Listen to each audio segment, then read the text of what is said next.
Hey guys, today I'm going to tell you how to clear all app data and cache on iPhone. If you're using any iPhone and you want to clear any app data and cache, so let's see how can you do that. So in your iPhone, you haven't any direct way to clear cache or data like your Android phone. But you can still do this. You just have to simply open your settings app and here just go to general, then go to iPhone storage, and here you'll get all of the installed apps on your iPhone. So you just have to look for the app for which you want to clear cache and app data.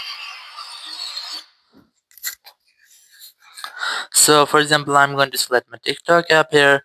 Now in your iPhone, you can't delete or manually clear app cache or data, but you can offload your app. So in case of offloading or deleting, it will completely uninstall the app. So if you have offloaded, your app will not delete its app data, but it will uninstall. So all of your app data and cache will be cleared, or you can manually go to your TikTok app here. So some apps like Snapchat and TikTok give you the option to clear cache in your app. So go to your TikTok app here and then tap on your profile option at the bottom right. Then tap on the horizontal lines at the top right. Tap on settings and privacy, and here just look for free up space. Select this option, then select clear cache. So just tap on clear and your TikTok cache will be cleared. So same go for your Snapchat app. In Snapchat you have the way to clear app cache. But if you want to clear app data, so you just have to try to offload your app.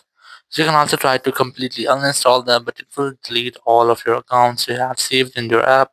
So I recommend you how to try to offload your app.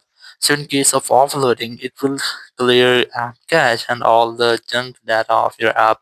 So in this way, you can easily clear all the data and cache in your iPhone and get more storage. Thank you very much for watching the video. Until next video, bye bye.